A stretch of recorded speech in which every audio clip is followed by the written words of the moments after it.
हमारे साथ इस समय मौजूद है cross country paragliding pre world cup 2023 India के और साथ ही साथ बीपीए के टेक ऑफ अधिकारी जी हाँ राजकुमार जी। सर स्वागत है आपका बीपीए में। जी नमस्कार जी। सर हम देख रहे हैं कि यहाँ पर आगाज़ हो गया है cross country paragliding pre world cup 2023 India का।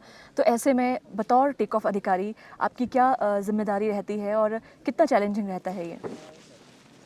एक्चुअली पिछले कई वर्षों से मैं टेक ऑफ इंचार्ज की हैसियत से काम कर रहा हूँ जी। तो मेरे लिए चैलेंज हर एक्सी पैराग्लाइडिंग का रहता है जी। क्योंकि हर दिन नया है मेरे लिए। तो भले ही एक्सपीरियंस ज़्यादा है मगर नया दिन नया काम। तो मेरी टीम ऑलरेडी तैयार रहती है किसी भी इमरजेंसी में निपटने के लिए। और हमारा जो टेक ऑफ होता है वो हम लोगों को जो विंडो मिलती है आधे घंटे से 45 मिनट की, उसके चलते ही हम लोगों को सारे टेक ऑफ जो कॉम्पिटिटर पायलट हैं उनका करवाना पड़ता है। वो काफ़ी चैलेंजिंग होता है। वो इसलिए हो जाता है कि कई बार हम लोगों को विंडो की स्पॉट नहीं मिलती है जी। मगर उस टाइम के चलते ही हम लोगों को सारे टेक ऑफ करवाने पड़ते हैं। और इसमें मेरी टीम का काफ़ी सहयोग रहता है और नेचर अगर सपोर्ट करता है तो वो मेरे लिए चैलेंजिंग नहीं है। अगर नेचर सपोर्ट नहीं करे तो चैलेंजिंग बन जाता है। सर बिलिंग की ये जो टेक ऑफ साइट है इसके बारे में आपका क्या कहना है कि क्यों ये एशिया या फिर हम कह सकते हैं विश्व की दूसरे नंबर की जो है हाईएस्ट टेक ऑफ साइट है?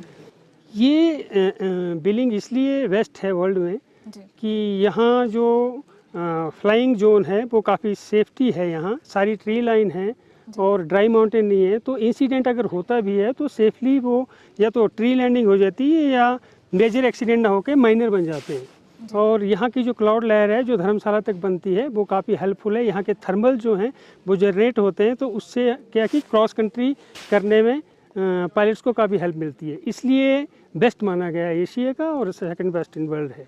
सर हम जानना चाहेंगे टेक ऑफ से पहले किस तरह की स्ट्रेटेजी जो है यहाँ पर बिलिंग में देखने को मिलती है आपके द्वारा? हमें पूरी तरह से तैयारी इसलिए पूरी तैयारी करनी पड़ती है। हमें रेस्क्यू टीम स्टैंड बाई रखनी पड़ती है, मेडिकल टीम स्टैंड बाई रखनी पड़ती है जी। और किसी भी इमरजेंसी से निपटने के लिए हमारे पास स्टैंड बाई हेलीकॉप्टर यहाँ मौजूद रहता है लैंडिंग साइट के पास। जी यहाँ पर इस समय हम देख रहे हैं कि देश विदेश से बहुत सारे जो पायलट्स हैं वो आए हुए हैं। तो किस तरह से आप उनके साथ अपना संपर्क बनाते हैं और उन्हें दिशा निर्देश देते रहते हैं? हमारा संपर्क उनसे ऑनलाइन रहता है जी।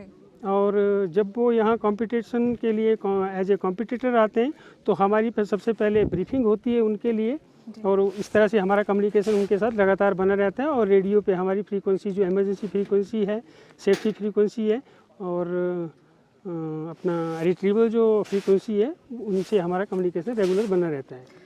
सर इस समय यहाँ पर cross country paragliding pre world cup का आयोजन हो रहा है तो इस बारे में आप क्या संदेश देना चाहेंगे यहाँ उपस्थित जितने भी जो पायलट्स आए हुए हैं उन्हें? सबसे पहले तो मैं यही चाहता हूँ कि ये सेफली हमारा इवेंट जाए, हर बार की तरह कोई बड़ा इंसिडेंट ना हो जो हम लोगों को उसका ग्राफ गिरने नहीं देता है।